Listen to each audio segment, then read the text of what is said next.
Rendell Tagalog Love Stories presents Sigurado ka bang darating siya? Naiinip na tanong ni Chelsea Villaverde sa kanyang kaibigan na si Oliver. Huwag kang mag-alala, Chelsea. Sure kung darating siya. Baka na traffic lang yon. Tugon ni Oliver at sinundan ng isang ngiti. Nakaupo siya sa isang mahabang sofa at pinanood na lang muna ang dalaga na pinaiikot-ikot ng swivel chair nito. Muling sinilip ni Oliver ang kanyang relo at napabuntong hininga.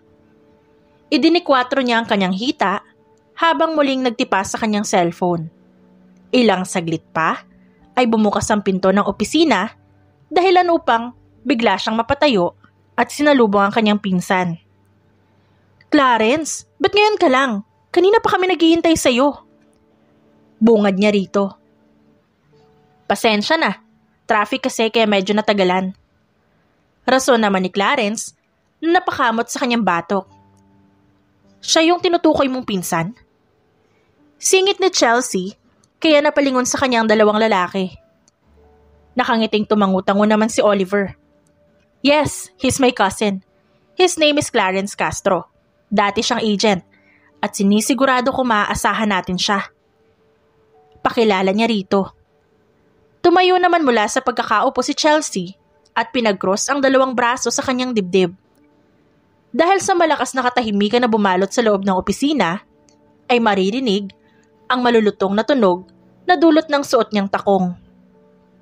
Lumapit siya kay Clarence at inikutan nito na tila ba ini-examine ng buo nitong katawan. Talaga bang kaya mo ang magiging trabaho mo?" Nagdududa pang tanong nito. Ngumisi naman si Clarence. "Si Kuya Oliver na mismo ang nagsabi, dati akong agent at maaasahan ako." Proud nitong sambit. "Okay, mabuti kung ganon." Bumalik si Chelsea sa kanyang inuupuan at kinuha sa drawer ng kanyang mesa ang isang kontrata.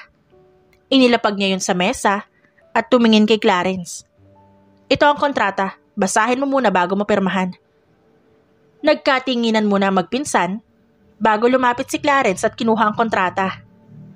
"Kung pera ang pag-uusapan, wala tayong magiging problema. Asahan mong tama ang ibabayad ko sa'yo. Basta gawin mo lang na maayos ang trabaho mo." Paliwanag ni Chelsea sa kanya.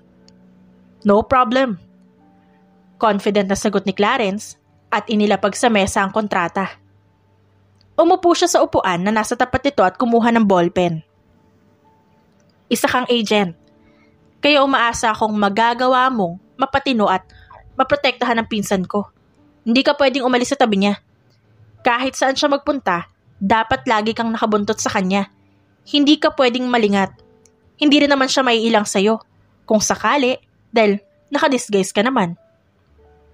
Natigilan si Clarence nang akmang pipirmahan niya na ang kontrata nang marinig ang huling sinabi ni Chelsea. "Teka, anong sinabi mo? Disguise?" Nalilito niyang tanong. Kumunot ang noo ng dalaga dahil din sa pagkalito. Subalit imbis na sumagot, ay idinako niya ang mga matang nagtatanong kay Oliver, na ngayon ay nakatayo at bahagya pang nakabuka ang bibig. Pasensya na. Hindi ko masyadong naipaliwanag kay Clarence ang tungkol sa gagawin niya." Nag-aalangan na sagot ni Oliver. "What?" Dismayadong bulalas si Chelsea. "Anong ibig mong sabihin, Oliver? Akala ko ba okay na ang lahat?" "I'm sorry, Chelsea. Saka, sigurado naman kasi ako na magagampanan ni Clarence ang trabaho niya. Tama naman ako, Clarence, di ba?" Baling niya sa kanyang pinsan. "Sandali nga, hindi ko maintindihan. Anong disguise ang sinasabi niyo?" Tanong ni Clarence na batid ang itsura sa pagkalito. Bumuntong hininga muna si Oliver bago nagsalita. "Hindi mo lang basta patitinuin at poprotektahan si Calista. Para magawa mo yon, kailangan mo mag-disguise bilang isang babae." Umawang ang bibig ni Clarence sa narinig. "Ha? Isang babae? Seryoso ba kayo?" "Of course, seryoso kami." Sabat ni Chelsea. "Isa pa, agent ka, di ba? Kaya for sure walang kaso sa'yo ang ganung bagay." "No way!" Biglang tumayo si Clarence. Clarence, sandali! Pigil ni Oliver sa kanyang pinsan na nagbabalak ng umalis. Makinig ka na muna. Kuya Oliver naman, tinawagan mo ko at inalok ng isang misyon. Pero hindi mo naman sinabi sa akin na kailangan ko magpanggap bilang isang babae. Atungal niya. Clarence, naniniwala kasi ako sa'yo. Alam ko madali lang ito para sa'yo, magpapanggap ka lang naman. Magsusuot ka lang ng pambabaeng damit, kikilos ka lang din ng pambabae, at yun na yun. Seryoso ka? Ako? Itinuro pa ni Clarence ang sarili. Pasusuotin mo ng damit pambabae at pakikilusin na parang isang babae? You've got to be kidding me, Kuya Oliver. Sinulya pa ni Oliver si Chelsea na ngayon ay hinihilot ang sentido. Marahil ay dahil sa stress na kanyang natamo dahil sa hindi pagkakaunawaan ng magpinsan. Magsasalita na sana si Oliver nang biglang tumayo si Chelsea at lumapit sa kanila. Magkano ba ang gusto mo? Gusto mo bang doblehin ko ang ibabayad ko sa'yo para lang pumayag ka? Alok niya sa binata. Alam mo, sobrang desperada na akong makahanap na isang tao magbabantay at magpapatino sa pinsan ko. Hindi ko na mabilang kung ilang personal assistant na binigay ko sa kanya pero lahat hindi nagtatagal. May ilang oras lang magre-resign na bigla. Kaya naman pumayag na lang ako sa suggestion ni Oliver na isang lalaki ang kunin ko para maging personal assistant ng pinsan ko. Lubos ng pagtitiwala niya sa'yo kaya please, pumayag ka na. Pangungumbinsi ng dalaga. Hindi na rin mawari sa mga mata ng dalaga kung ano ang nararamdaman nito sa mga oras na ito. Dahil tila ba, nanunubig na mga mata nito at bagsak na rin ang balikat. Kung pera lang ang usapan, walang problema. Gawin mo lang ang trabahong inaalok sa'yo. Dagdag pa nito. Napabuga ng hangin si Clarence mula sa kanyang bibig dahil sa sitwasyon niya ngayon. Sinulyapan niya si Oliver hanggang sa dumako ang tingin niya kay Chelsea na ang mga mata ay tila ba nakikiusap. Muli ay humugot ng isang malalim na buntong hininga si Clarence. Okay, sige, pumapayag na ako. Mahinang sambit niya. Nagkatinginan sina Oliver at Chelsea, kaagad namang rumihistro sa kanilang mga mukha ang pagkatuwa. Really? Pumapayag ka? Batid ang labis na saya sa tono ng boses ni Chelsea. Hindi sumagot si Clarence. Sa halip, ay muli niyang nilapitan ang kontrata sa mesa at walang pag-aalinlangang pinirmahan. Hindi naman naitago pa ni Chelsea ang tuwa nang makita niya ang ginawa nito. Thank you so much. Hindi ko alam kung anong sasabihin ko pero sobrang salamat kasi pumayag ka. Sabi ni Chelsea sa binata. As if naman may choice ako. Supladong ungot ni Clarence sa mahinang paraan. Ngunit sapat para marinig ng dalawa. Gayunpaman, ay mas nangibabaw pa rin ang saya ni na Oliver at Chelsea na mababatid mo sa malalawak nilang mga ngiti. Thank you, Clarence. Pasalamat ni Oliver sa kanya. So paano? Pwede ka na ba magsimula bukas? Tumaas ang isang kilay ni Clarence. Bukas? Agad-agad? Hindi ba pwedeng maghanda muna ako kung paano ako magpapanggap bilang isang babae? Wala na rin kasi tayo masyadong oras, Clarence. Pwede ka naman maghanda ngayon. Lahat ng kailangan mo ako nang bahala. Ani Oliver. Your Kuya Oliver is right. Ngayon na lang. 5 tao na nag-resign. At hindi ko na alam kung makakahanap pa ako na magiging kapalit nila. Naiiling na wika naman ni Chelsea. Sige, sa ngayon uuwi muna ako at magpapahinga. Dahil base sa kwento nyo mukhang hindi simpleng babae ang babantayan ko. Hindi mawari sa tono ng boses ni Clarence kung siya ba ay kinakabahan o dismayado. Umuwi si Clarence sa bahay niya at nag-isip-isip. Hindi niya alam kung tama ba ang naging desisyon niyang pumayag. Ngunit hindi rin niya matanggihan ang pinsan niya. Kinabukasan ay nagsimula na nga ang kanyang pagpapanggap. Wow! Napakaganda mo! Bulalas ni Chelsea nang makita niya si Clarence pagpasok niya sa kwarto. Sinipat niya ang binata mula ulo hanggang paa. Sa suot nitong pantalon, blouse na pinatungan ng cardigan, at sa kulay itim na wig nito hanggang balikat, halos lumuwa ang mga mata ni Chelsea habang pinagmamasdan ng binata sa ayos nito. Napakaganda mo pala kapag naging babae ka. Puri pa niya. Bigla namang bumukas ang pinto at pumasok si Oliver dala ang ilan pang gamit na kailangan ni Clarence para sa misyon. Katulad sa naging reaksyon ni Chelsea, napaawang din ang bibig ni Oliver nang makita ang isang napakagandang babae, also known as kanyang pinsan. Ikaw ba yan, Clarence? Grabe, halos hindi kita nakilala. Lumapit siya sa pinsan at sinipat din ang buo nitong katawan. Clarice. Clarice ang magiging pangalan mo. Nakangiting sambit ni Chelsea. Hindi na masama. Komento naman ni Oliver. Mag-smile ka naman. Ayaw ni Kalista ng mga taong nakasimangot, kaya sanayin mo na lang ang sarili mo na palaging nakangiti kapag kasama mo siya.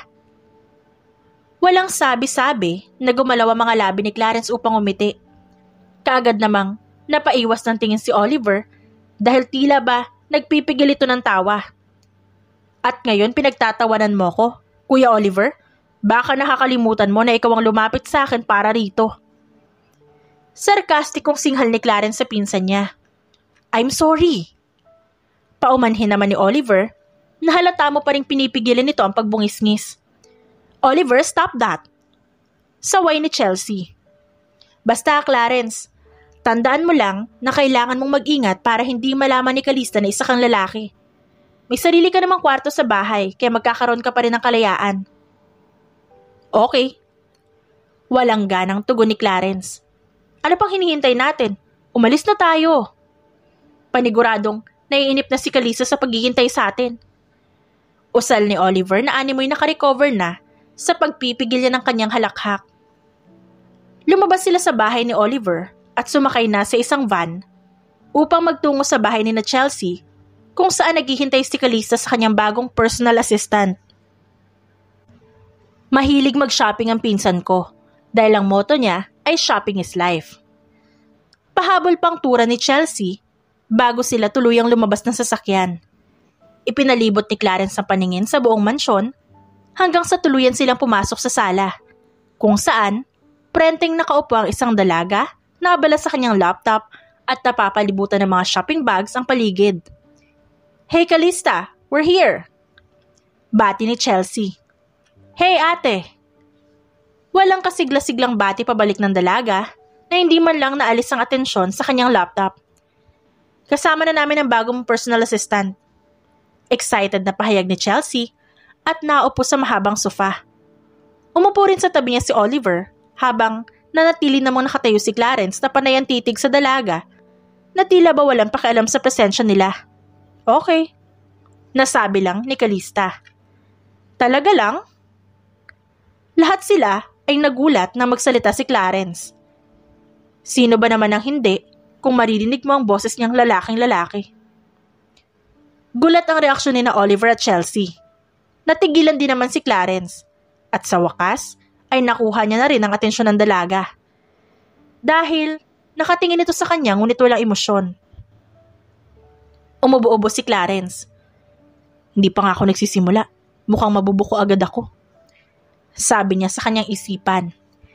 Anyway, Kalista, siya nga pala si Clarice. Siya ang bago mong magiging personal assistant. Huwag kang mag-alala dahil hindi siya katulad ng mga nauna. Salaysay ni Chelsea sa pinsan. Talaga ba? Walang emosyon na tugon ni Kalista habang ang mga mata ay nakapukol kay Clarence. Halata ang iba siya. Dati ba siyang model? Mas matangkad pa siya sa akin. Aniya at tumayo at inikutan ang kanya magiging personal assistant. Sadyang matangkad lang talaga si Clarice at sinisigurado ko sa iyo na magiging safe ka sa kanya. Nakangiting pahayag ni Chelsea. Muling umupo si Kalista sa single sofa habang hindi pa rin inaalis ang tingin kay Clarence. Sana nga talagang maaasahan ka. Wika nito at pinag-cross ang mga braso sa kanyang dibdib. Sana rin, hindi ka katulad ng mga nauna na wala pang ilang minuto sumusuko na sa ugali ko. Nagsukatan sila ng tingin at tila ba walang nais na magpatinag. Alam na ba niya ang gagawin niya? Tanong ni Kalista sa pinsan habang nakatitig pa rin sa babaeng Lingid sa kanyang kaalaman ay isa palang lalaki. Ayoko kasi ng tatanga-tanga at magtatanong pa. Wala kang dapat ipag-alala. Alam niyo na ang lahat ng gagawin. Siya nga pala, kailangan na naming umalis ni Oliver. Marami pa kami aasikasuhin sa opisina. Mauuna na kami. Tumayo siya, pati na rin si Oliver. Please, gawin mo ng maayos ang trabaho mo. Pahabol na bulong niya pa kay Clarence bago sila tuluyang umalis. Ano pang tinatayo-tayo mo dyan? Akin ang phone mo. Mataray na utos ni Calista sa kanyang personal assistant. Wala namang alinlangan na ibinigay ni Clarence sa kanyang cellphone. Isa yung bagong cellphone na binili sa kanya ni Chelsea para iyon ang gamitin niya habang nakatago ang orihinal niyang telepono. Here. Inabot ni Calista pabalik ang cellphone niya at kinuha naman kaagad yun ng binata. Just make sure na laging nakabukas ang phone mo. Dahil anytime kapag kailangan kita, tatawagan kita dahil hindi ako mahilig sa text. Noted po. Sagot ni Clarence sa pambabaeng boses. Anong meron sa boses mo? Puna ni Calista. Sore throat lang. Pagdadahilan naman niya. Whatever. Tinarayan siya ng dalaga bago ito bumalik sa ginagawa nito sa kanyang laptop. Sige po, pupunta po muna ako sa kwarto ko. Paalam ni Clarence, subalit hindi siya pinansin ng dalaga. Napabuntong hininga na lamang siya at kinuha ang kanyang mga gamit. Alam mo na ba kung saan ang kwarto mo? Tanong sa kanya ng dalaga. Hindi naman nakasagot si Clarence. Yaya, pakisamahan siya sa kwarto niya. Masungit itong utos sa katulong na nakabantay sa kanya. Sige po, ma'am. Sagot ng katulong at sinamahan si Clarence sa magiging kwarto nito. Sinundan ni Calista ng tingin ng kanyang bagong personal assistant habang umaakyat ito ng hagdan. Baka sa kanyang mga mata na nahihiwagaan siya sapagkat nakaya ni Clarice na buhati ng kanyang mga gamit na hindi man lang humihingi ng tulong sa yaya. Gayunpaman, ipinagsawalang bahala na lamang yun ng dalaga. Nang matunton at makapasok si Clarence sa kanyang kwarto, doon ay nakahinga siya ng maluwag. Umupo siya sa kama na parang isang lantang gulay. Ano ba itong pinasok ko? Hindi ito ang mga nakasanayan kong misyon eh. Reklamo niya sa hangin. Humiga siya sa kama upang ipahinga ang sarili. Wala pa siyang ginagawa, ngunit tila ba pagod na agad siya.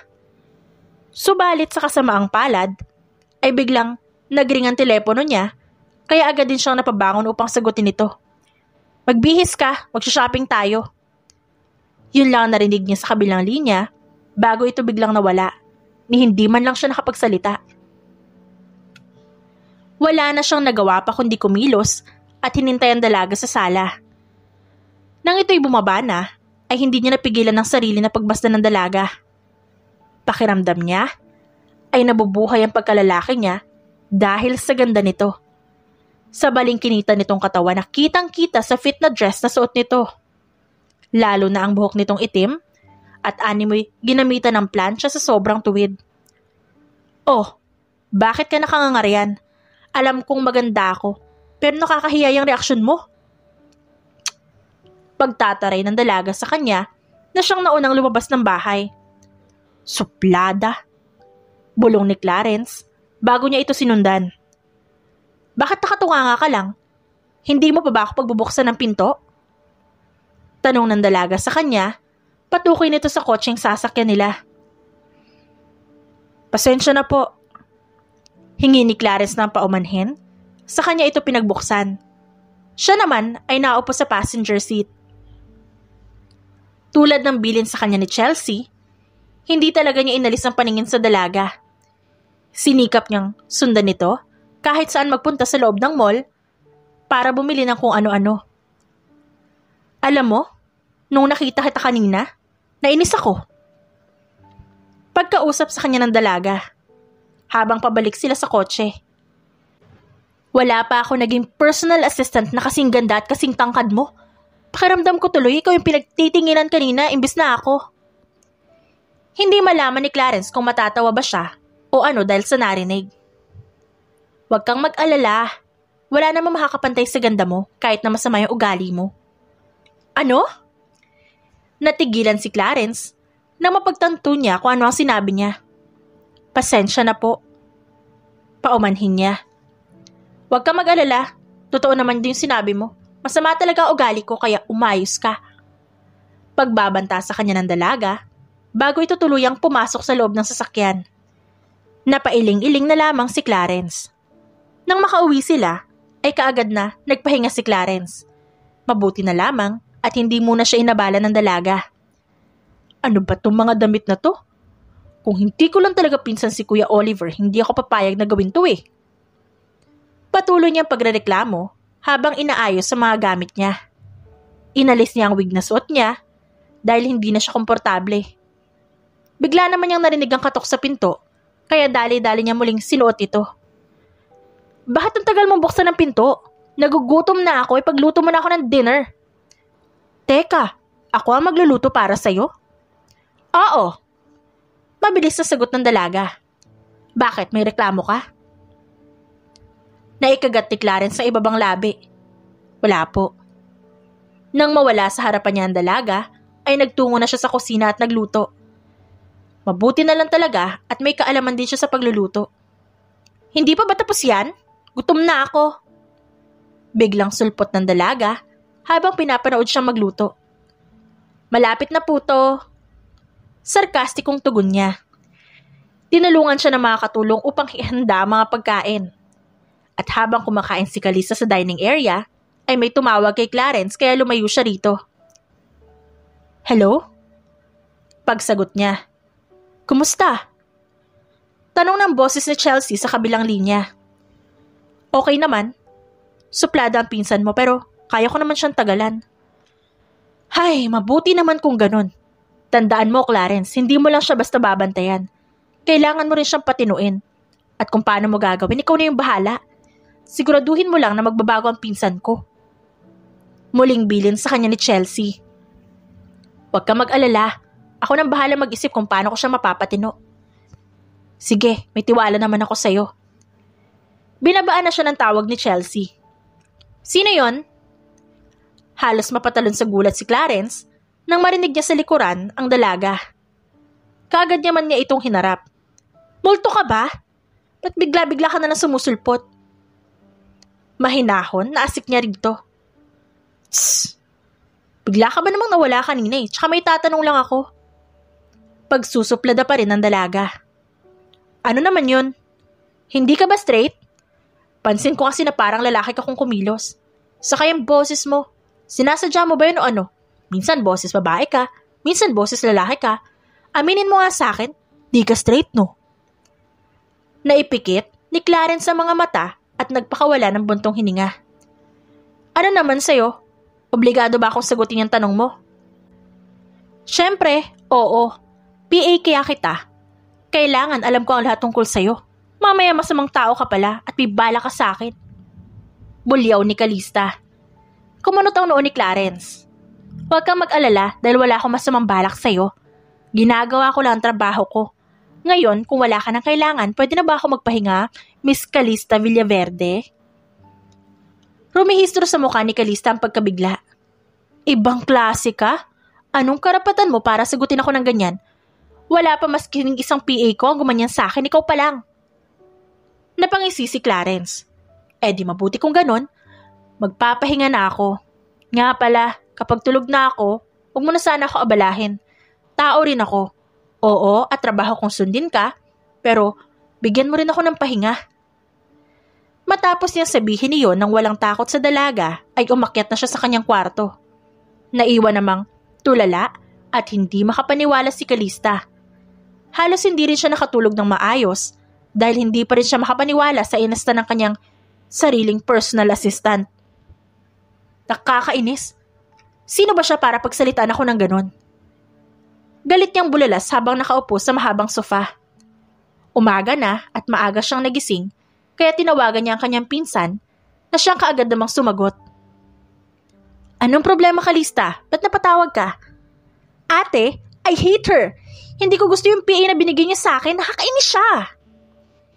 Hindi pa rin humuhupa ang inis na nararamdaman niya dahil batid yun sa boses niya.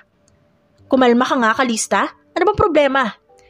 Ate Chelsea, kung alam mo lang kung paano niya ako sinagot at nagsalitaan kagabi. Nakakabwisit. Please ate, palitan niyo siya, ayoko sa kanya. Imbes na kaawaan siya ng kanyang pinsan, ay nagtaka siya nang marinig niya itong bumungis-ngis sa kabilang linya. Ate, ano nakakatawa? Wala naman, pero sorry, hindi na natin siya pwedeng palitan. Hindi mo alam kung paano ako nakiusap sa kanya para lang pumayag siya maging PA mo. Kaya imposible ang gusto mo mangyari, Kalista. Huwag ka mag-alala. Magkakasundo rin kayo ni Clarice. Sige na, marami pa akong ginagawa. Ingat ka. Nauna nang binabaan ni Kalista ang pinsan niya dahil wala rin naman siyang napala. Maya-maya pa, natanaw niya ang taong dahilan kung bakit siya irritable ngayon. Good morning, Miss Kalista. Bati ni Clarence sa kanya, subalit hindi siya pansin ng dalaga. Yaya, paikuha naman ng basura ko sa kwarto pakitapon na lahat. Nakatayo lang si Clarence hanggang sa bumaba ang mga katulong, bitbit ang mga paper bags at ilan pang mga gamit. Teka sandali. Pigil ni Clarence sa mga katulong. Ano yung mga yan? Usisa niya patukoy sa mga bitbit nito. Mga basura ni Ma'am Kalista. Basura? Sigurado ka? Lumapit si Clarence sa kanila at tiningnan ang laman ng paper bags. Basura tong mga to? Taka niyang tanong habang hawak ang isang mamahaling dress.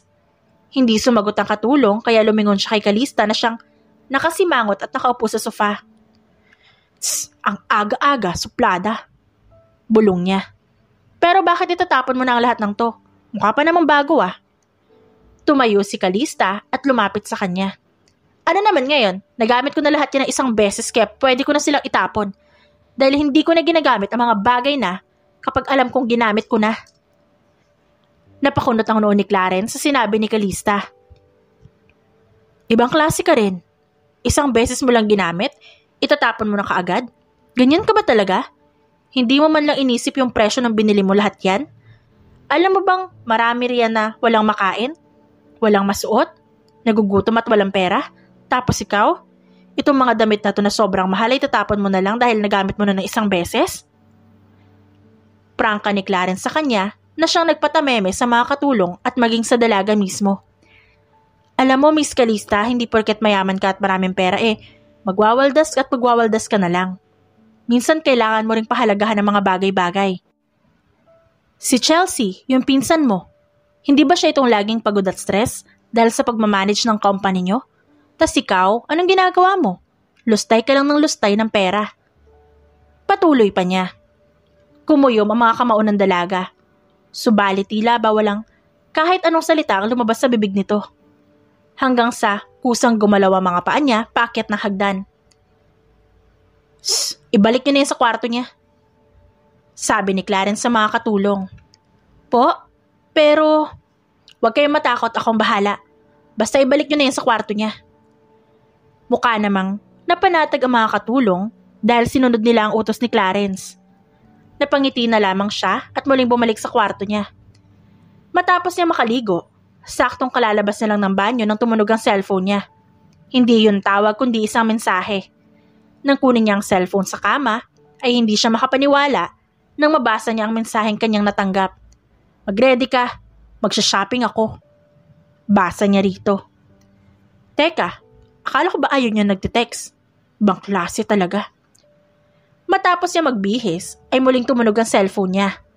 Ngayon ay tawag naman at ito ay kanyang sinagot. Ano ba, Clarice? Ba't ang tagal-tagal mo? Kanina pa ako naghihintay, bumaba ka na rito. Kaagad na nawala ang tawag. Napangiwi si Clarence. Grabe, nakakarindi ang boses niya.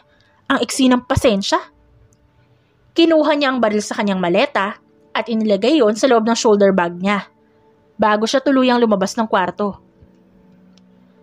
Siya nga pala, kapag nag-shopping ka, huwag kang basta bili ng bili. Pagbasag ni Clarence sa katahimikan, daw bumalot sa kanila sa gitna ng biyahe. So pati pag shopping ko, papakialaman mo na rin. Aba, sino ka ba? Miss Kalista, hindi lang dinadampot ang pera. Matuto ka rin magtipid, kahit nasabihin mong mayaman ka. Sermon niya pa sa dalaga na nasa tabi niya. Balak pa sanang sumagot ni Kalista, nang sakto namang huminto ang sasakyan, kaya kaagad na bumaba si Clarence upang pagbuksan ng dalaga. Pwede bang wag mo na lang ako sundan? Kaya ko mag-shopping mag-isa. Suhestyon ni Calista sa kanya. Umiling naman si Clarence. Hindi pwede, trabaho ko ang bantayan ka, kaya hindi kita pwedeng hayaan na mag-isa. Tinaraya na lamang siya ni Calista at nauna na itong naglakad. Gusto mo ba talagang punuin ang bahay niyo ng mga gamit na gusto mo lang? Sarkastikong untag ni Clarence sa dalaga habang pumipili ito ng damit. Pakialamera. Bulong ni Calista, ngunit malinaw namang narinig ng kanyang personal assistant. Miss, itong dalawa lang ang bibilihin ko. Baling niya sa sales lady. Hindi naman naitago ni Clarence ang ngiti dahil sa ginawa ng dalaga. Marunong ka rin naman pala makinig. Bulong ni Clarence. Ano yon? May sinasabi ka ba? Usisa ng dalaga sa kanya. Kako, bilhin mo lang yung sa tingin mong magagamit mo. Tinarayan lang siya ni Calista sa sagot niya. Matapos nilang bumili ng mga damit ay sapatos naman. Halos nalibot na nila ang buong mall. Subalit kakaunting paper bags lang bitbit ni Clarence. Muwi na tayo na wala na ako ng gana. Tura ng dalaga na siyang dahilan ng ngiti ni Clarence. Habang nasa sasakyan ay tahimik lang ang dalawa. Ni walang gustong magsalita. Tila ba pareho silang may malalim na iniisip. Hanggang sa biglang may napansin si Calista sa labas ng bintana. Hindi ako pwedeng magkamali. Sila yun. Kinakabahan niyang usal. Anong sinasabi mo? Tanong ni Clarence. Yung kotse na sa tabi lang natin. Sila yung madalas na mapansin kong sumusunod sa akin. Batid sa boses ni Calista ang pagkabahala. Sumilip naman si Clarence sa labas ng bintana upang makita ang tinutukoy ng dalaga. Isang kulay puting kotse ang nasa malapit sa kanila, nalula ng 4 na lalaki kabilang na ang driver nito. Sigurado ka ba? Paninigurado pa ni Clarence. Oo, hindi ako pwedeng magkamali. Sagot ni Calista na may kasamang pagtango. Itsura pa lang, mukhang hindi nagmagandang gagawin. Aniya. Manong, pakibilisan po ang pagmamaneho. Mahinahon niyang utos sa driver na agad namang sumunod. Tatawagin ko si Ate Chelsea. Kailangan niyang malaman to. Aligagang usal ni Calista at kinausap nga ang pinsan sa telepono. Sa kabutihang palad, ligtas naman silang nakauwi. Calista, anong nangyari? Kaagad na tanong ni Chelsea nang dumating sila ni Oliver. Ate! Sinalubong naman siya ng yakap ni Calista. Ate, nakita ko ulit sila. Hindi ako pwedeng magkamali. Sila yun. Halos nanginginig ang boses na hayag niya. Ayos lang ba kayo? Wala naman bang nangyari? Konsulta sa kanila ni Oliver. Ayos lang kami. Sa ngayon. Sagot ni Calista nang humiwalay siya mula sa pagkakayakap sa pinsan. Hindi ko alam kung sino yung mga yun. Hindi ko alam kung ano ba ang pakay nila. Kung bakit nila ako sinusundan. Calista, kumalma ka. Wala kang dapat ikatakot, okay? Kasama mo si Clarice. Magiging safe ka. Pagpapakalma ni Chelsea sa pinsan. Ate, paano ako magiging safe? Paano kami magiging safe? Hindi nga ako mapapanatag, ate. Batid na batid ang takot sa boses at mukha ni Calista ngayon. Kaya nga, mas dapat kang mag-ingat. Huwag kang lalayo kay Clarice. Magtiwala ka sa kanya. Mapoprotektahan ka niya. Ate, hindi lang ako kailangan mag-ingat. Ikaw din. Alam naman natin na gusto nila tayong punterihin para makuha nila yung kayamanan na iniwan sa atin ng mga magulang natin. May diin na usal ni Calista. Inaya ni Chelsea ang pinsan na maupo at hinawakan ito sa balikat. Alam ko, pero huwag kang matakot. Kaya ko ang sarili ko. Ikaw mas inaalala ko. Muli silang nagyakapan. Ang dalawang lalaki naman ay kanina patahimik na animoy nag-iisip. Hanggang sa nagpaalam na si Oliver at umalis si Chelsea. Bakit mag-isa kang umiinom dito? Tanong ni Clarence sa dalaga nang maabutan niya itong mag-isa at umiinom ng alak sa veranda.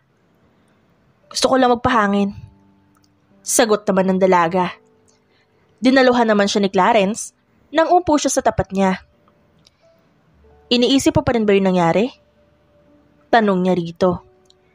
Sa bagay, nakakatakot nga rin naman talaga yon.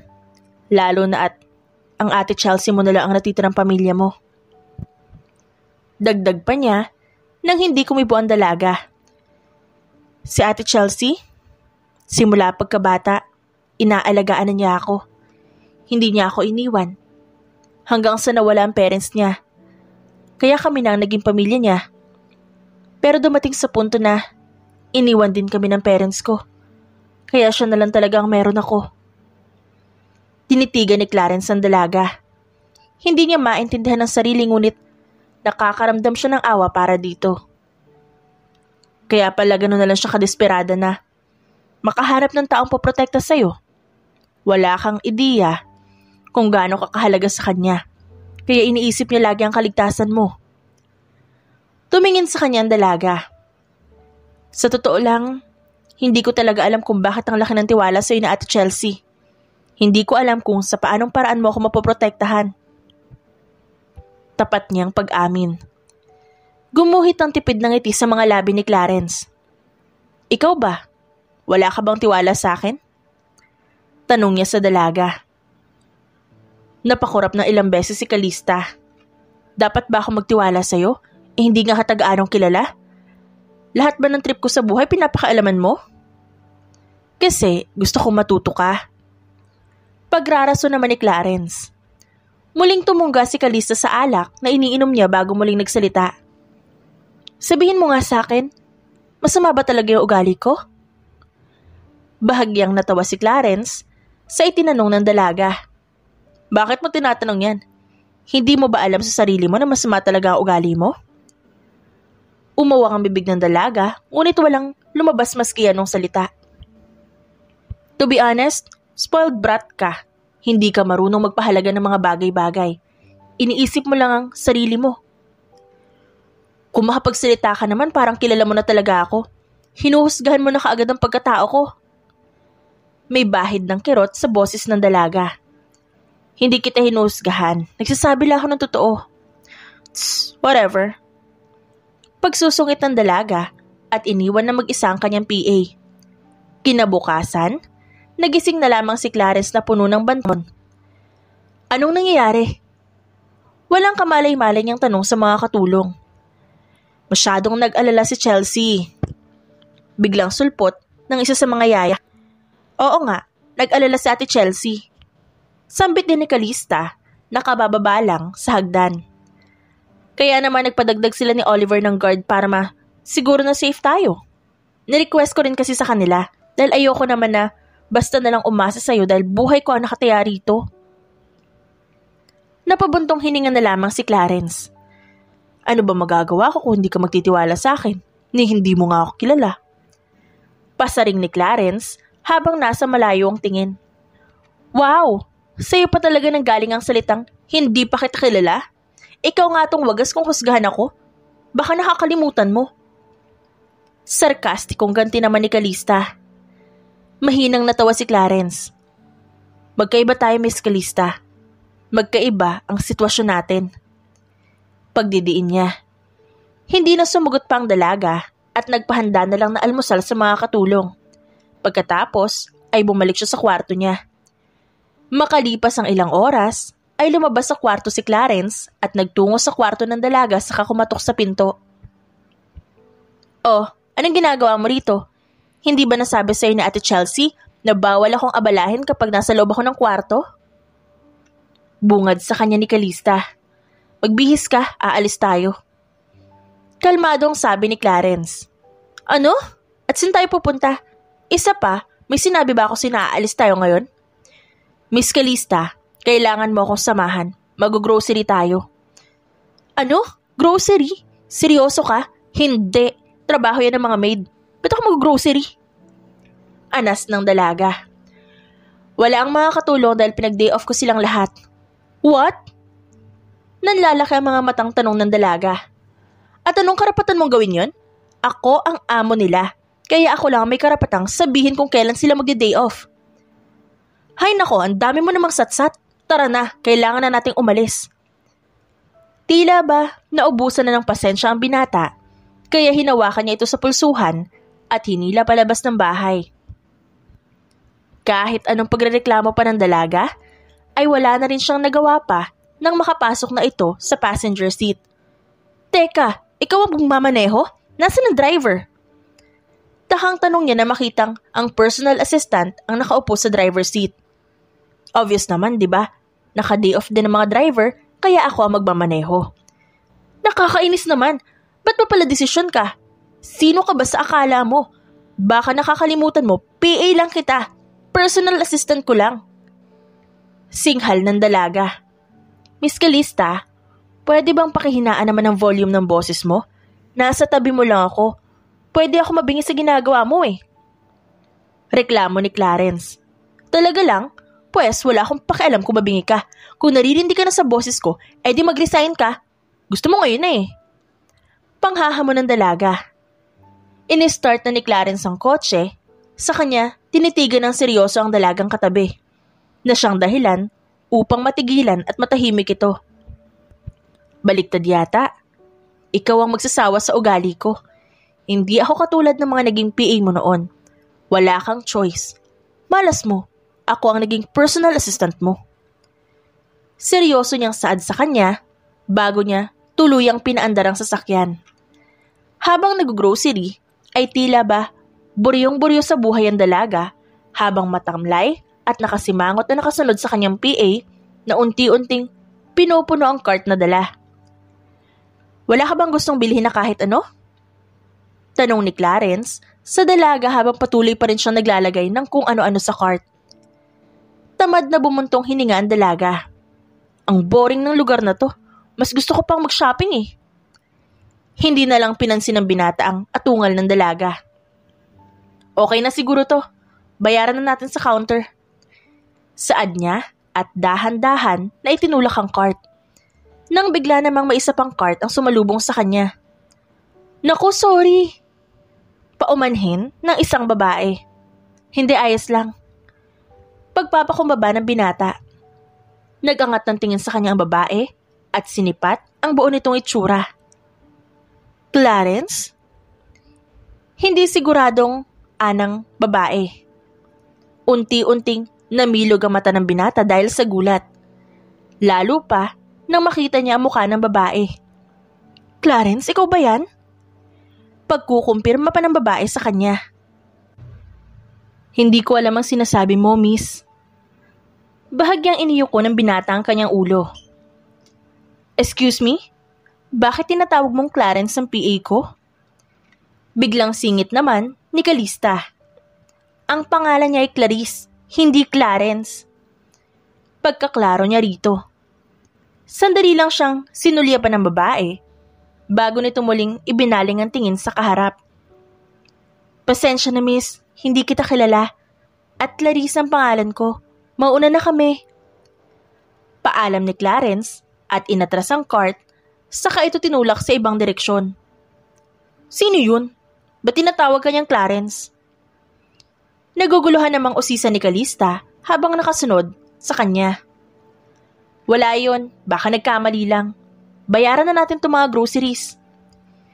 Hindi na nangulit pa si Calista, kahit na ang totoo ay nagugulumihanan siya sa nangyari. Binayaran na nila ang pinamili nilang si Clarence ang nagbitbit palabas ng grocery store. Nang maipasok na ni Clarence sa compartment ng kotse ang lahat ng binili, ay napatingin siya kay Calista na nakatayo lang at tila ba nakakita ng isang multo na siyang kanyang pinagtakhan. Miss Calista, ayos ka lang? Tanong niya, subalit hindi man lang natinag ang dalaga. Nisulyapan siya ay hindi nito nagawa. Kaya naman nilapitan niya ito. Anong problema, Miss Calista? Clarice. Nanginginig ang boses na wika ng dalaga. Clarice, nandito sila. Sinundan nila tayo. Napamulagat ng mga mata si Clarence at dahan-dahan na lumingon sa direksyon kung saan nakatingin kanina ang dalaga. At tama ang sinabi nito dahil nakita niya ang isang pamilyar na kotse. Lulan ang mga parehong tao na nakita niya kahapon. Miss Calista, kapag sinabi kong yuko, yumuko ka. Bulong niya sa dalaga. Ipinasok niya ang kamay sa suot na shoulder bag upang maghanda. Tinitigan niya ang isang lalaki sa loob ng kotse na nakahinto hindi kalayuan sa kanila. Nang bigla itong umisi at bumunot ng baril. Yuko! Sigaw ni Clarence na siyang kaagad sinunod ng dalaga. Kinuha niya rin ang baril sa loob ng bag at nagpaputok sa mga lalaking sumusunod sa kanila. Napayuko rin siya sa kabilang side ng kotse kung saan nagtatago ang dalaga. Patuloy pa rin sa pagpapaulan ng bala ang mga kalaban at malalakas na sigawan ang maririnig sa paligid. Ano nang gagawin natin? Sumisigaw na tanong ng dalaga sa kanya. Mamatay na ba tayo?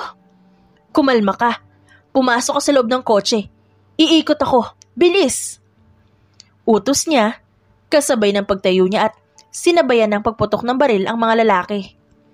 Nang masiguro niyang nakapasok na sa passenger seat ang dalaga, ay nagmadali na rin siyang pumasok sa driver seat. Umalis na tayo, bilis! Natatakot na hiyaw ng dalaga. Kaagad namang nagmaneho si Clarence ng sobrang bilis. Subalit, sinusundan pa rin sila ng isang kotse. Bilisan mo! Hindi nila tayo pwedeng maabutan! Sigaw pa ng dalaga. Mas lalong binilisan ni Clarence ang pagpapatakbo. Na kahit ang mga kotseng nasa unahan nila ay nagagawa niyang unahan at malampasan. Pwisit!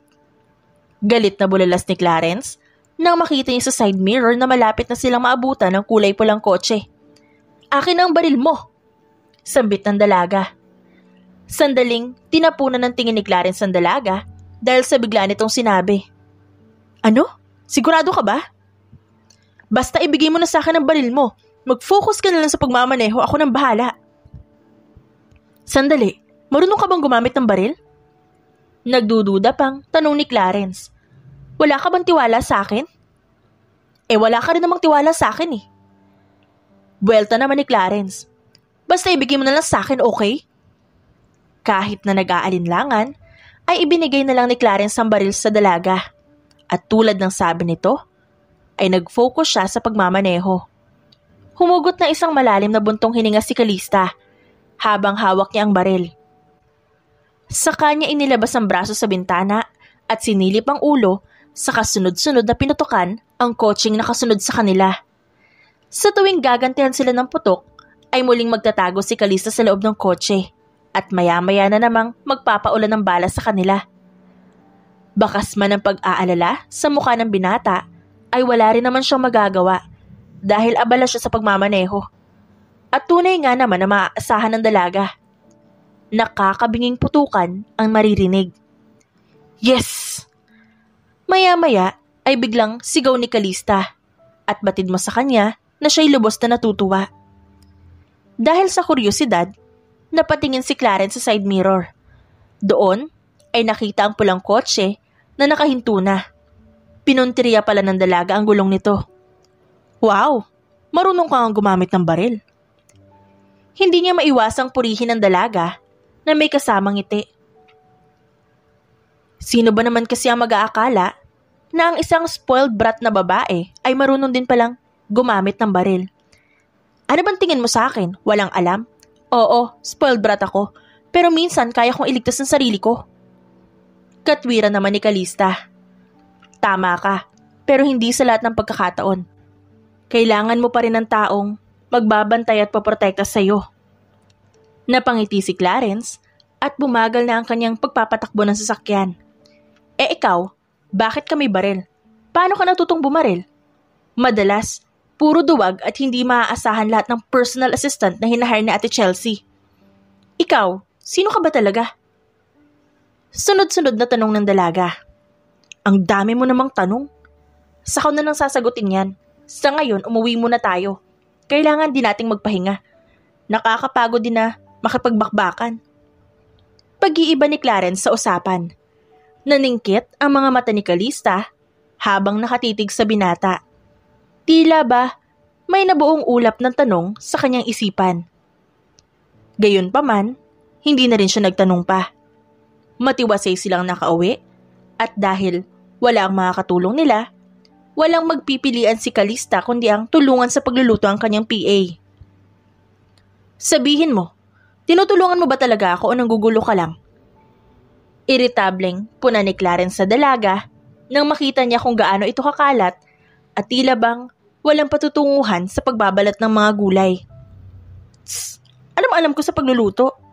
Kung bakit ba naman kasi pinag-day off mo pa yung mga katulong, di sana hindi ka nagrereklamo sa akin ngayon. Hay nako. Bumuntong hininga na lamang si Clarence. Sige na, Miss Calista. Gawin mo na kung anong gusto mong gawin. Iwanan mo na ako rito. Ako na ang bahalang tumapos nito. Pilit na pinapahaba ni Clarence ang kanyang pasensya. Okay. Agad na pagpayag ng dalaga at iniwan siyang mag-isa. Matapos niya magluto ay sabay silang kumain. Subalit, hindi pa rin mapakali si Clarence dahil na rin sa pagtitig sa kanya ng dalaga. Kanina mo pa ako tinititigan, may gusto ka bang sabihin? Hindi niya na napigilang itanong. Naisip ko lang, total ayaw mo namang itapon yung iba kong mga gamit, lalo na yung mga damit ko. Gusto ko sanang ibigay na lang sa'yo yung iba. Tingin ko naman, babagay yun sa'yo kapag sinuot mo na. Pansin ko rin kasing hindi sabay sa uso yung mga sinusuot mo. Lagi ka na lang nakapantalon at long sleeve. Minsan ba hindi ka naiinitan? Ilang beses na napalunok si Clarence sa tinura ng dalaga. Alam niyang darating ang araw na baka magduda na sa kanya ito. Ngunit kailangan niyang ituloy ang pagpapanggap niya. Pasensya na, Miss Calista. Sanay kasi ako at mas komportable ako sa ganitong damit. At duda kung babagay sa akin ang klase ng damit na sinusuot mo. Tingin ko nga sa'yo lang babagay yun. Pagdadahilan niya na sana ay bilhin ng dalaga. Ganun ba? Sayang naman. Tanging nasabi na lang ni Calista at nagpatuloy sa pagkain. Matapos nilang kumain, ay nagtungo si Clarence sa loob ng kwarto niya. Subalit lingid sa kanyang kaalaman na sinundan siya ng dalaga. Nagkataon pang nakalimutan niya ilak ang pinto at naiwan itong nakaawang ng bahagya. Biglang may tumawag sa kanya, sa cellphone, sa kanyang orihinal na cellphone pa. At walang pakundangan niyang sinagot iyon. Hello, Migs. Kumusta? Kumusta si Kitty? Nakakunot lang noon ng dalaga habang nakikinig sa kanyang PA na nakikipag-usap sa telepono. Namiss ko na kasi siya. Ilang araw ko rin siyang hindi nakikita at nakakasama. Kitty? At sino naman yun? Isang babae? Iyan ang mga tanong na tumatakbo sa utak ni Calista. Nais pa sanang makiusyoso ng dalaga sa kanyang personal assistant, subalit sa kasamaang palad, bigla na lamang may tumawag sa kanya. Dahilan, upang mapalingon sa direksyon niya ang personal assistant, kaya kaagad siyang tumakbo paalis doon. Hello, Ate Chelsea? Ba't ka tumawag? Medyo dismayadong sagot niya sa tawag ng pinsan. Ba't ganyan ang tono ng boses mo? Gusto ko lang malaman kung kamusta ka. Sinabi na sa akin ni Clarice ang nangyari. Naupo naman si Calista sa kama ng kanyang kwarto. Okay lang ako, ate. Nagawa ko mapuruhan yung gulong ng sasakyan nila, kaya hindi na nila kami nasundan pa. Pero alam kong hindi nila ako titigilan. Narinig ni Calista ang malalim na pagbuntong hininga ng kanyang pinsan sa kabilang linya. Hindi mo na pala ako makakauwi. Masyado akong abala sa trabaho rito sa opisina. Mabuti na lang at tinutulungan ako ni Oliver. Huwag muna kayong aalis ng bahay. Sige ate, noted.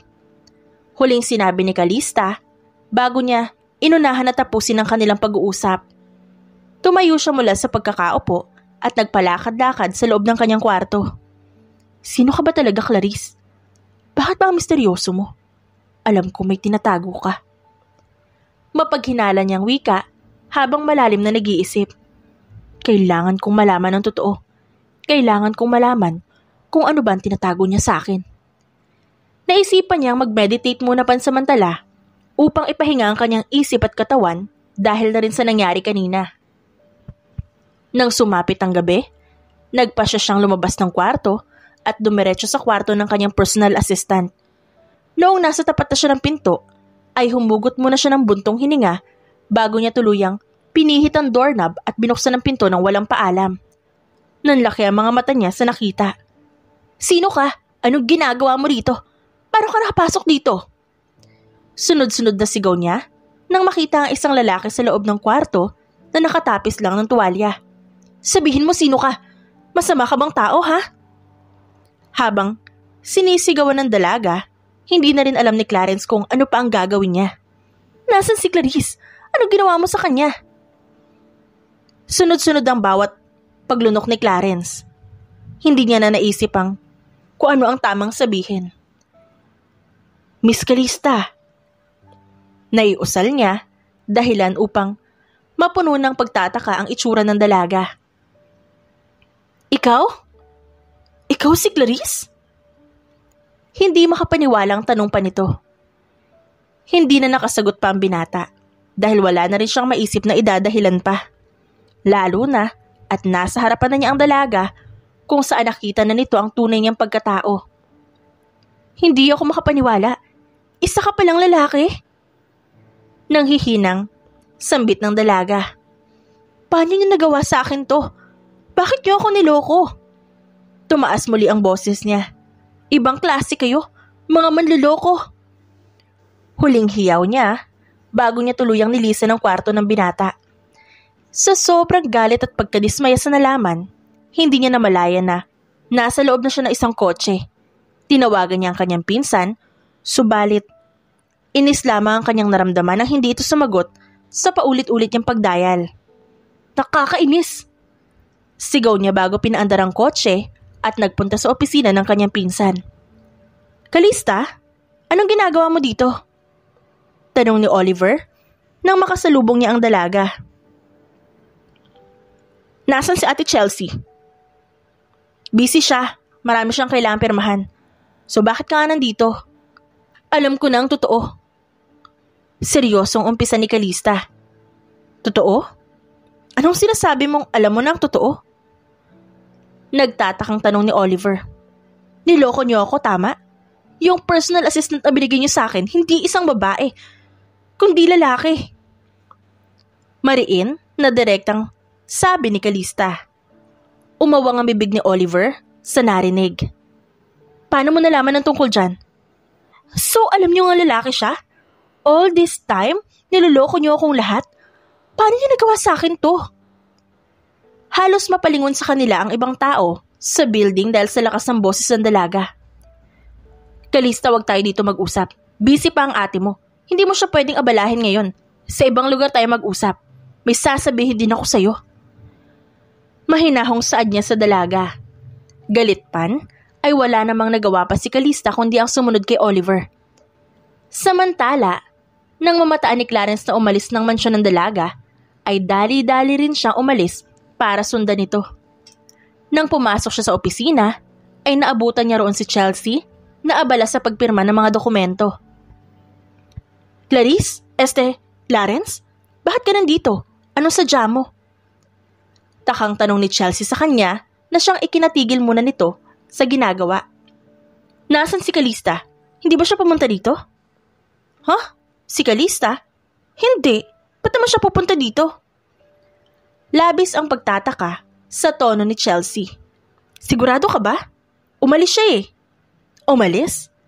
Teka, ano ibig mo sabing umalis siya? Ba't naman siya aalis? Nabuhay ang pag-aalala ni Chelsea. Ilang segundo naman na lumipas bago nakasagot si Clarence. Nalaman niya na ang totoo. Alam na niyang lalaki ako. Ano? Paano nangyari yun? Hindi ko naman kasi alam na bigla na lang siyang papasok sa loob ng kwarto ko. Saka, umpisa pa lang naman, alam kong may hinala na siya. Hindi siya basta-bastang babae. Hay, kung ganun paano na? Nasaan siya? Kinuha ni Chelsea ang cellphone at nagdial. Hindi ko siya makontak. Sa kabilang dako, nasa isang sasakyan lamang sina Oliver at Calista.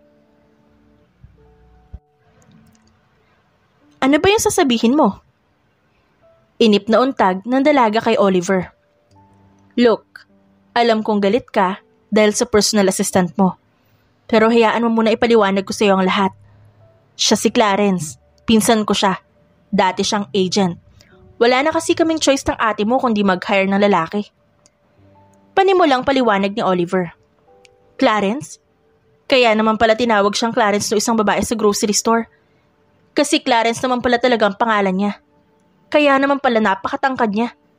Kaya naman pala balot na balot siya lagi. Na parang ayaw pa sikatan ng araw ang balat. Ibang klase talaga. Calista, nag-aalala lang naman kami ng ate Chelsea mo sa'yo. Gusto ka lang niyang protektahan. Huwag ka na sana magalit sa kanya. Hindi ko naman kaya magalit kay ate. Naiinis lang ako dahil nagmukha akong tanga. Siya nga pala, ano nga pala ang sasabihin mo ulit? Nag-iwas ng tingin si Oliver na tila ba nag-iipon ng lakas ng loob. Calista, matagal ko na itong gustong sabihin kaya lang nag-aalinlangan ako. Ano ba yun? Tungkol saan? Dahan-dahan na tumingin si Oliver sa dalaga at tinitigan ng mga mata nito. Calista, hindi mo ba talaga nararamdaman o sadyang ayaw mo lang pansinin? Hindi kita maintindihan. Bababa na ako. Kailangan ko na makausap si ate. Akmang lalabas na ng kotse si Calista nang pigilan siya ni Oliver sa pamamagitan ng paghawak niya sa braso nito. Calista, mahal kita. Matagal na kitang mahal. Alam mo ba yon, ha? Pag-amin ng binata. Hindi ka man lang nagulat.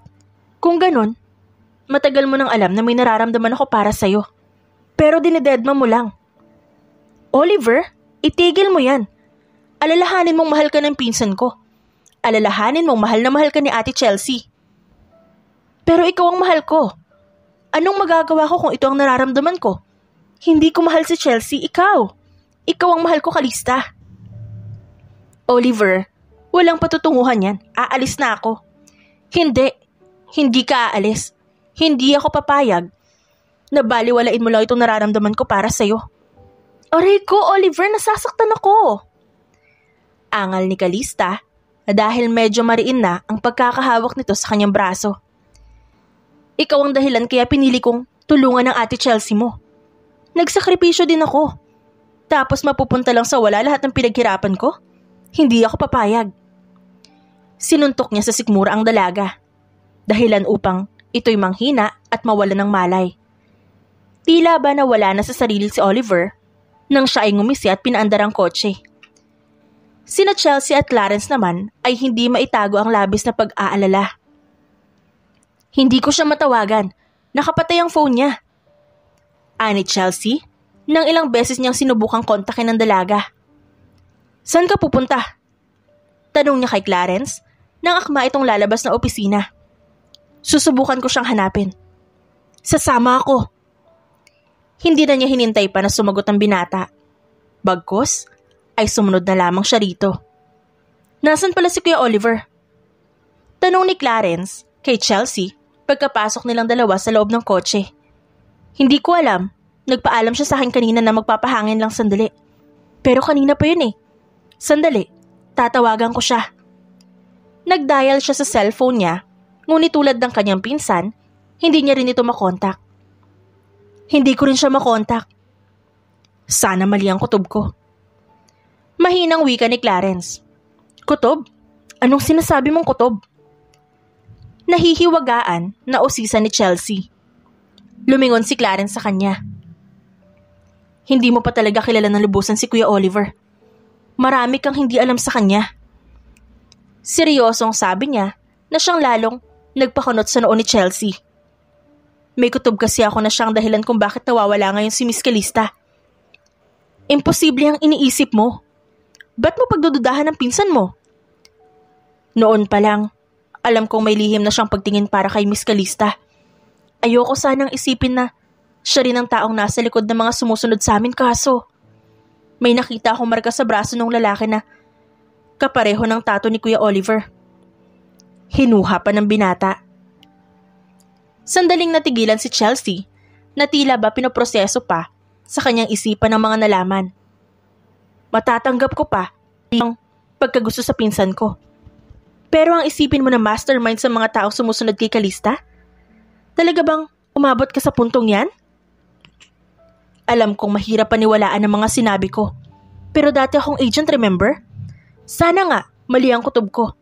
Dahil kung sakali man, maaari kong kalimutan na pinsan ko siya. Saad ni Clarence at pinaandar na ang kotse. Saan tayo pupunta? Usisa ng dalaga sa gitna ng biyahe. May alam akong lugar. Pwede nating i-check yun. Kung tama man ang hinala ko, maaaring doon niya dinala si Miss Calista. Hindi na nagtanong pa o umimik si Chelsea dahil nangingilid na rin ang luha sa kanyang mga mata. Sino ba naman kasing hindi mawiwindang sa mga ganong bagay na bigla mong malalaman? Huminto ang sasakyan sa isang madilim at abandonadong building. Lumabas silang dalawa at doon kanilang napatunayan na narito nga si Oliver dahil sa kotse nitong nakaparada sa labas. Kung gano'n nandito nga si Oliver. Usal ni Chelsea. Dito ka nalang maghintay sa labas. Ako na ang papasok. I-check ko kung nandito ba si Miss Calista. Presinta ng binata. Hindi, sasama ako sa'yo. Gusto kong makita kung talaga bang tama ang hinala mo na narito si Calista. Tumango na lamang si Clarence bilang pagpayag sa dalaga. Sabay silang pumasok, ngunit maingat nilang ginawa yon. Tulong! Tulungan niyo ako! Napahinto sa paglalakad sina Clarence at Chelsea nang sa hindi kalayuan ay may narinig silang sumigaw. Boses ni Calista yun ah. Tama ka, si Calista nga yun. Nandito nga siya. Sang-ayon naman ni Clarence. Hoy, sino kayo? Tanong ng isang lalaking bigla na lamang sumulpot sa kung saan. Natigilan ng dalawa at dahan-dahan na lumingon sa kanilang likuran. Isang armadong lalaki ang kanilang nakita. Anong ginagawa niyo rito? Tanong pa ng lalaki. Dahan-dahan namang kumilos si Clarence para kunin ang kanyang baril sa kanyang tagiliran na tagumpay niya nagawa at pinaputokan ng lalaking pumigil sa kanila. Saka sila tumakbo papasok sa loob.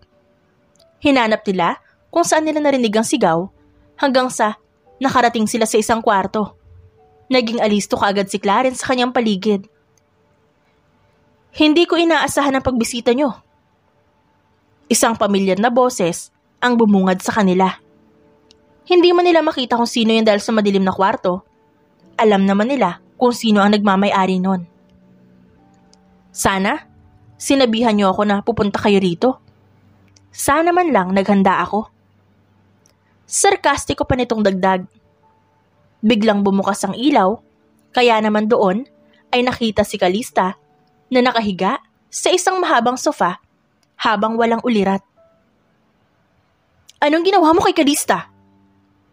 Balak sanang lapitan ni Chelsea ang kanyang kawawang pinsan, subalit pinigilan siya ni Clarence. Kalma, wala akong ginagawa sa kanya. Napakahalaga niya sa akin para saktan ko siya. Kaya lang kailangan ko siyang patulugin. Dahil ayaw umamo sa akin eh. Paliwanag pa ni Oliver. Hindi ko akalain na ganyan ka pala kasama. Pinagkatiwalaan ka namin, tas ito lang pala ang gagawin mo? Ano bang kasalanan namin sa'yo? Panunumbat ni Chelsea habang umiiyak. Wala naman. Hindi naman sana aabot sa ganito kung nasuklian ng ni Calista ang nararamdaman ko para sa kanya. Kaswal namang tugon ni Oliver na nagsindi pa ng sigarilyo. Kuya Oliver, ikaw rin bang nasa likod ng mga taong sumusunod sa amin? Seryoso at walang pakundangan na tanong naman ni Clarence. Ilang segundo rin na natulala si Oliver bago siya nag-angat ng tingin sa kanyang pinsan. Paano mo nalaman ang tungkol doon? Tanong nito na parang wala lang. Ah, oo nga pala. Isa ka nga palang agent. Magaling ka talaga pinsan, kaya pinagmamalaki kita eh. Talaga ba? Tinuturing mo akong pinsan pero muntikan mo na ako ipapatay?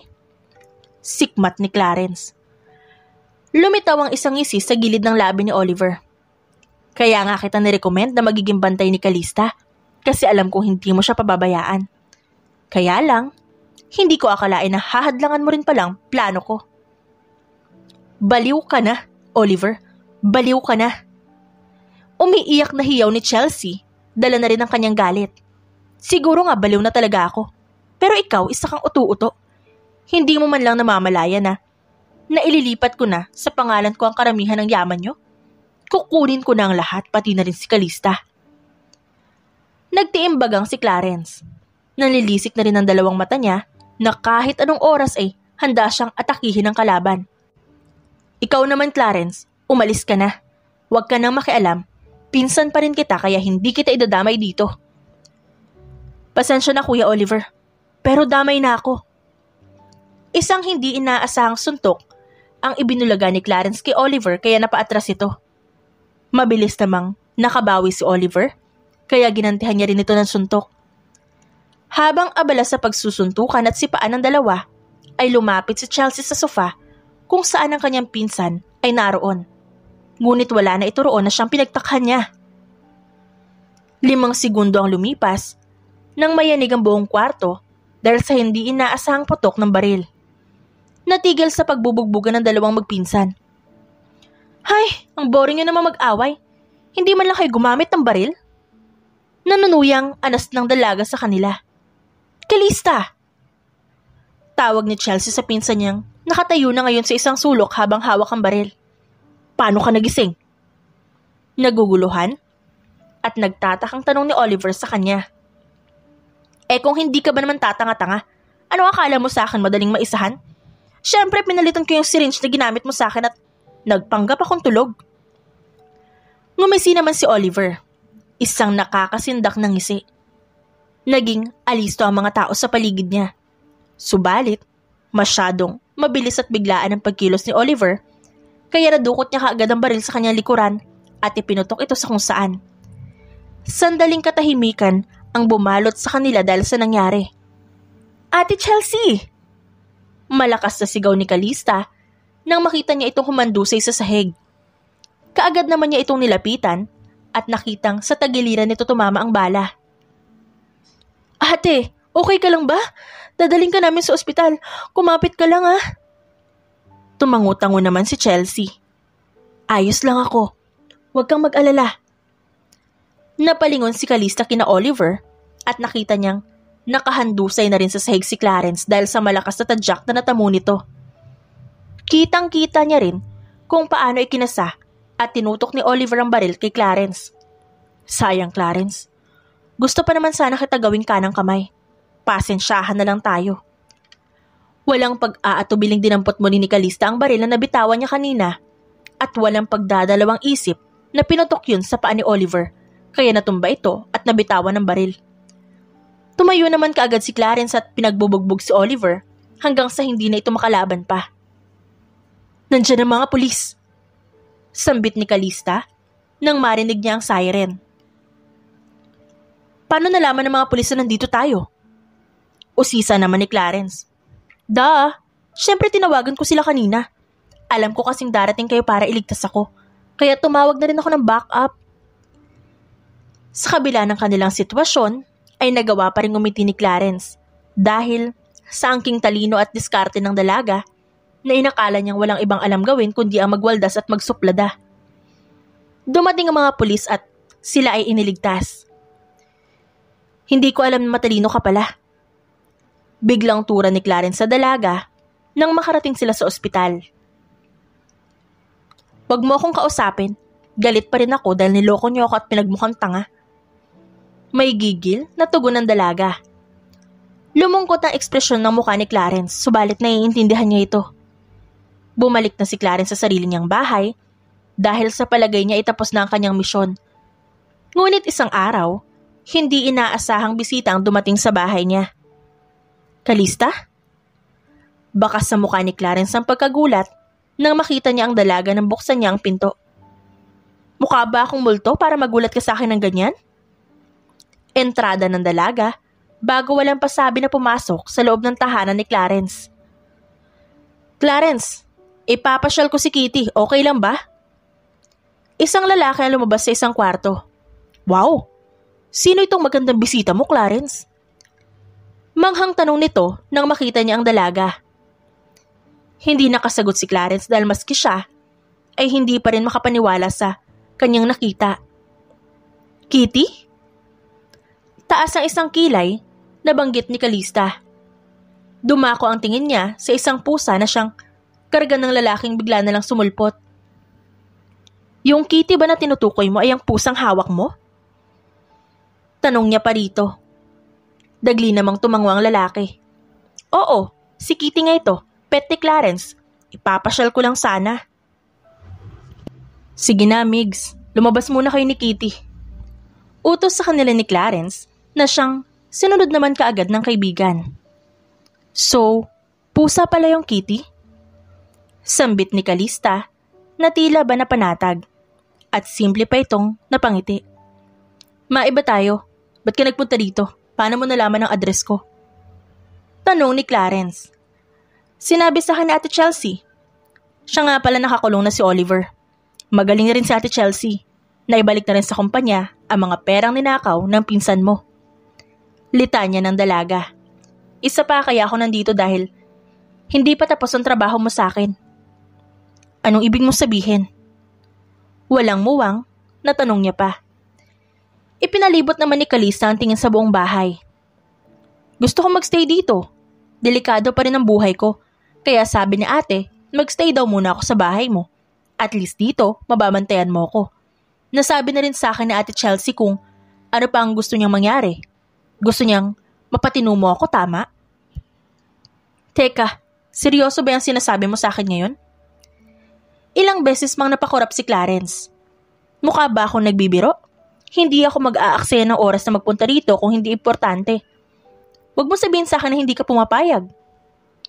Hindi nakasagot si Clarence. Baka in love ka na sa akin, ha? Natatawang biro pa ng dalaga. Paano kung oo? Natigilan ng dalaga sa narinig. Sinisipat kung nagbibiro lamang ba ang binata sa kanya. Ngunit nanatiling seryoso ang mukha nito. Ikaw ang bahala kung gusto mo manatili dito sa bahay ko. Pero dahil bahay ko to, may mga patakaran ako. Hindi ka pwedeng mamuhay dito ng parang prinsesa. Seryoso pang dagdag ng binata. Alam ko, hindi mo na kailangan sabihin pa. Pagtataray naman ni Calista.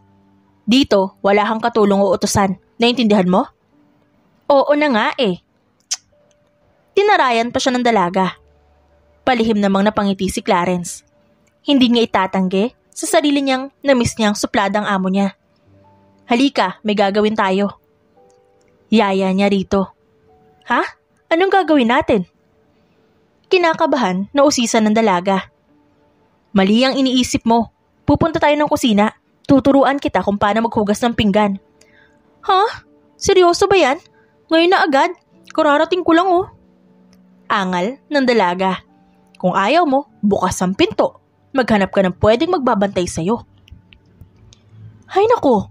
Okay, fine.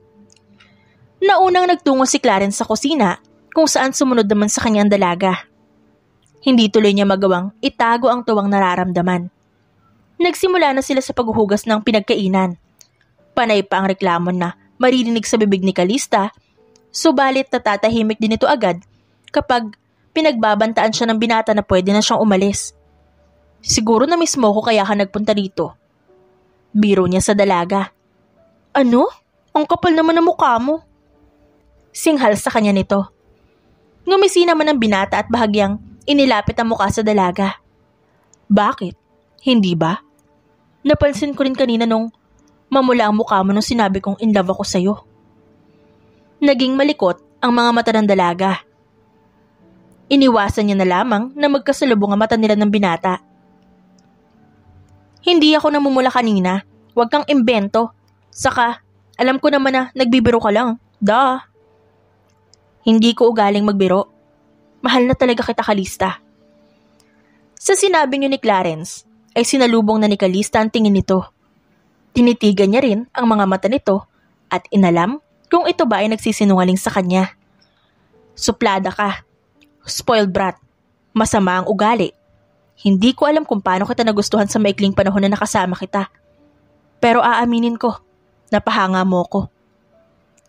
Hindi na nagawang makasagot pa ng dalaga. Kaya pag-isipan mo kung talagang dito ka titira sa bahay ko. Dahil hindi ko kayang pigilan tong nararamdaman ko. Paano kung sabihin ko na nahulog na rin ako sa'yo?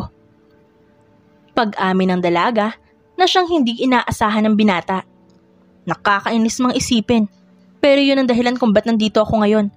Sa 1 week na hindi tayo nagkita at nagkasama, alam kong may nagbago sa akin. Tumatak sa akin lahat ng sinabi mo noon. Hindi ko maipaliwanag pero malaki ang naging epekto mo sa buhay ko. Binago mo ako. Tinuruan mo pa ako magmahal.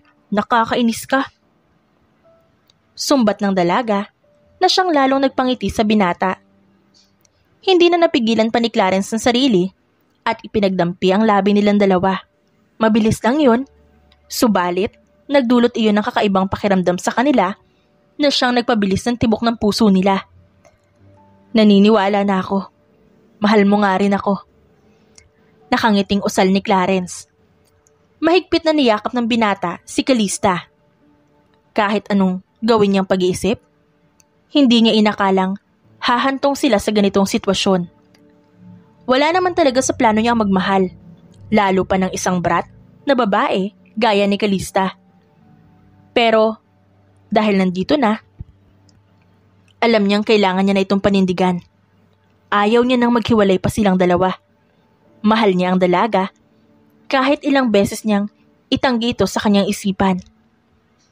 At lumipas ang 2 taon, hindi na siya nag-atubiling yayain ng kasal si Calista na tinugunan naman ng dalaga. Hanggang sa bumuo na rin sila ng kanilang sariling pamilya. The end.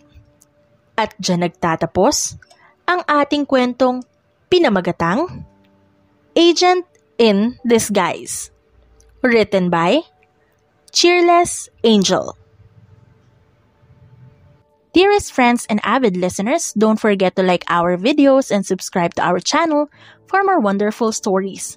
Mula sa aming main channel, Randall Tagalog Love Stories, and for our second channel, Miss R Stories, lubos po naming pinasasalamatan ang inyong suporta at pagtangkilik sa aming mga likang istorya. Ingat po kayong lahat and have a good day everyone. Paalam!